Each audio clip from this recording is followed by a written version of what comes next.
Christine kunuhira ngono yakulya akakiiko k'ebyokulonda mu disitulikiti eno y'Omubende okuvaayo okuwa amagezi abeesimbyewo abeemulugunya ku mpapula z'obuyigizi ez'abannaabwe. Kiddiridde Kyeyune Dito Pafula okwemulugunya ku mpapula z'obuyigizi eza munne ebeesimbyewo naye Ntambi Michael nga banavuganya ku kifo kya ssentebe wa LC5 ekya disitulikiti y'Omubende. Kyeyune ategeezezza nga Ntambi Michael empapula ze yakozesa ez'obuyigizi ezitali zize nti kubanga kigambibwa ono yakuba mu siniya ey'okubiri. Naye yeewuunya okulanga bwe yali yeewandiisa mu kakiiko k'ebyokulonda okwesimbawo ku kifo ky'obwassentebe wa disitulikiti eno y'Omubende yabategeeza nga bw'alina dipulooma ng'obusobozi.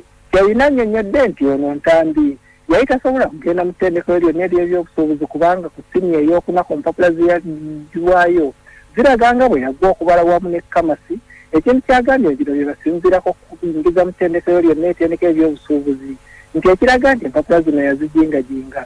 Bano okutuuka okuvaayo okwemulugunya kiddiridde engamba eziyitiŋŋanya nti ono teyasoma era bwe batyo kwe kugumba akakiiko k'ebyokulonda nga baagala baggemu omuntu ono kuwesimbawo ku kifo ky'obwassentebe obwa disitulikiti y'Omubende akulira akakiiko k'ebyokulonda ku kubasindika e Kampala ku kitebe kyabwe eky'akakiiko oba okugenda mu kkooti.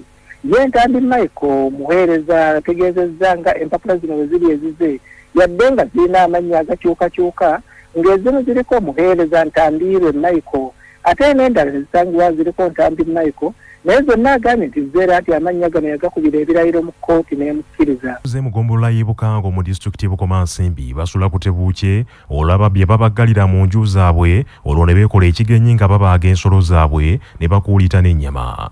Mubaraka Sebuufu Junior bino yabirina. Mu kiro ekikeesezza olwaleero abatuuze bano bazuukukidde mu maziga amaaso bwe bagakubye ku mitwe n'ebyenda by'ensolo zaabwe. Ssentebe w'ekyalo Bukango Nakibinge Vianney Rwotawone obubbi buno gye businze okwegiriisiza ategeezezza nti okuva lwe baatandika okuyingira ng'obudde bukyali olwa kafiyu obubbi bweyongedde nnyo mu kitundu kyabwe nga kino ekibatuuseeko kiteeberezebwa okuba ng'obubbi buno bwatandiseewo ku ssaawa nga 6 okutuuka ku ssaawa 9 ogw'ekiro kwe kusaba ab'ebyokwerinda babongere ku bukuumi. Abatuuze bano mu ngeri y'emu bategeezezza nti wadde bo bakakibwa okuyingira amayumba gaabwe n'abandi okuggala amaduuka gaabwe ng'obudde bukyali olwa kafiyu naye ate ebidduka omuli pikipiki n'amamotoka bisula bitambula okukeesa obudde nga bano basuubira nti ebidduka ebyo byababbi. Munnabyanjigiriza era omu ku bavuganya ku kifo ky'omubaka omukyalo wa Lwengo District Dr. Sarah Nkonge Muwonge akukulumidde abantu abamu bavuganya nabo mu lwokaano abajaguzza ng'afunye akabenje ku luguudo lw'e Kampala kyokka ne batakoma okwo n'okumwogerera nti yava mu lwokaano lw'akalulu. Bino Dr. Sarah Nkonge Muwonge abyogeredde mu bitundu by'e Kaganda mu ggombolola y'Ekingo mwabadde yeebaza Katonda olw'okumusimatusa akabenje n'avumirira abantu abeeranga mu lwatu nga bajaguza ng'afunye ekizibu kino n'agamba nti bano talina bingi byakubagamba okuggyako okutegeeza bannansi nti akyalimu mu lwokaano.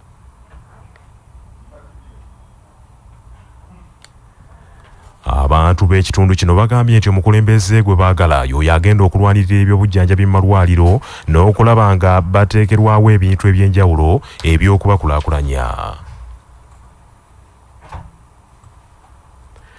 Obutabanguko mu maka bunokoddwayo nga bwe businze okuviirako abaana okuyiga emize naddala mu kiseera kino eky'omuggalo gwa COVID-19 nga basiiba waka ne bazadde baabwe naddala mu ssaza Busiro. Omuyuka asooka owa Ssebwana e Busiro Kayongo Vincent bw'abadde ayogerera mu musomo ogw'abazadde ku nkuza y'abaana n'ensoma mu ggombolola y'ensangi agambye nti abazadde bangi boonoonye abaana baabwe mu ggandalo lino lye bamaze waka nga tebakyasoma kubanga tebamanyi ngeri yakubalungamyamu. Tuli edda bakadde baffe baatukiinanga n'agamba nti oba okubakangalamira onkube kati omwana n'amanya nti naawe ekizibu kye yalina omusango. Naye ennaku zino bw'oteegendereza oyinza okulowooza nti omukiina n'ogalamira naye era omwana n'akkuba. Kati naawe tulina okubuulirira abazadde okumanya enkwata gye bakwatamu abaana. Era okukubiriza abazadde nti batwale nnyo omukisa okulaba nga bakwatagana n'abaana baabwe so si okubalagira. Bwe wanaabeerawo okuteesaganya abantu bajja kusobola okulabirira abaana baabwe.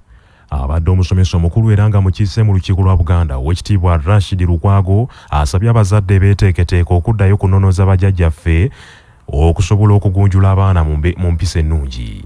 nga okusinziira kwa Myuka Senku abazadde okwevumira mu baana tekigenda kutuyamba. Bw'ogamba taata w'abaana tikisiraani kitegeeza n'abaana kisiraani. Ekikulu ennyo kiri nti okukuza omwana tekitegeeza kumulambika kufukamira kokka oba kuwaata, naye ebigambo by'ofulumya kyekyo ekintu ekikulu nnyo omwana akoppa nti maama ng'ayogera bw'ati, taata ng'ayogera bw'ati. Abaana baffe tutambuleko nabo mu mirimu, abaana bamanye nti kati ebintu byakugula fomanasi. Bw'oba ogenda mu faamu genda n'omwana, bw'oba olina edduuka naye asitula akasawo k'obuwunga amanye nti taata atuuye n'ati. Amyuka Senkulu wa ssettendekero wa Muteesa the First Royal University Professor Vincent Kakembo agambye nti wadde ng'ekirwadde kya COVID-19 kyajja n'ebisoomooza musanyufu nti ssettendekero n'agenda kutikkira abayizi. Omusasi waffe Edward Tomusange Kayinja bino y'abirina. Nga okusinziira kwa Myuka Senkulu wa ssettendekero ono Professor Vincent Kakembo, abayizi nga 15 bokka wamu n'abagenyi 5 be bayitiddwa okubeerawo mu buntu ku mukolo guno ogusuubira okutandika ku ssaawa 2 ez'okumakya. Wabula Professor Vincent Kakemba agambye nti wadde abayizi 600 be basobodde okumaliriza, kyokka abayizi nga200 bagenda kusuubula okutikkirwa olw'obutamaliriza misoso gye baalina okutuukiriza. Professor Vincent Kakembo ajjukizza abazadde n'abayizi nti okuwandiika abagenda okuyingira mu ssettendekero ono mu lusoma olujja ku mutendera ogwa degree, diploma ne certificate kugenda mu maaso. Ebyobulamu mu disitulikiti y'e Wakiso batabukidde akakiiko k'ebyokulonda mu disitulikiti eyo olw'obutateekawo nteekateeka esobozesa okuziyiza abantu okukwatibwa ekirwadde kya COVID-19 n'okubatangira okweyiwa ekirindi mu bifo ewagabirwa obukonge obuluŋŋamya abalonzi ku bifo gye banaalondera. Bano bagamba nti kino kya bulabe nnyo mu budde nga buno obwakazigizigi ng'eggwanga likyalwanagana ne COVID-19. Abasawo bano babadde bava kulambula ebifo buli ebyateekeddwawo okugabirwamu obukonge buno ne bategeeza bannamawulire nti kyebalabye kibennyamizza era kibakubye wala kubanga tewali muntu n'omu alowooza ku kiyinza kuddirira singa afuna ekirwadde kya COVID-19. Bw'abadde anenya akakiiko k'ebyokulonda mu disitulikiti y'e Wakiso, Emmanuel Damba ng'atuula mu ofiisi eyakulira ebyobulamu mu disitulikiti eyo asabye akakiiko kateekewo enkola endala kubanga obukonge buno bwolekedde okuvaako kalunsambulira. Bino we bituukidde bwe bituuse ku akulira ebyokulonda mu disitulikiti y'e Wakiso, Tolbert Musenguzi naye n'asaba abaweereddwa obuvunaanyizibwa okugabira abalonzi obukonge buno bafube nnyo okukwatagana n'abaami ku byalo wamu n'abalala abakwatibwako ensonga z'ebyobulamu mu bitundu bakole enteekateeka yonna esobola okutaasa abantu baleme kuzindibwa lumbulege. Bannange bwe tunaaba tuddayo obukonge bwaffe tetwerabira covid kweri, twewale kukuŋŋaana kubeera abantu bangi. Akakiiko twataddewo enteekateeka nti buli ssentebe atuukirire parish supervisor batuule bakole puroguramu balabe mu nnaku 10 zino ekyalo kyo tugenda kukikolako ddi. Si byalo byonna nga olina ebyalo nga 9 mu muluka nyonna ne mujja omulundi gumu. So basentebe mutwalo obuvunaanyizibwa buno mutuukirira abantu baffe mukole puroguramu eyo so that ono akulira ebyokulonda ku muluka ajje ku kyalo ekyo oba abantu bo bajje ku muluka ku lunaku olwo mulaba nga mubawadde. Twewale kubeera abantu bangi, twambale mask ate netumala batutuuse wali tubeere mu line omu ku omu kubanga ekirwadde kino kwekiri ate kikyatambula tukyewale.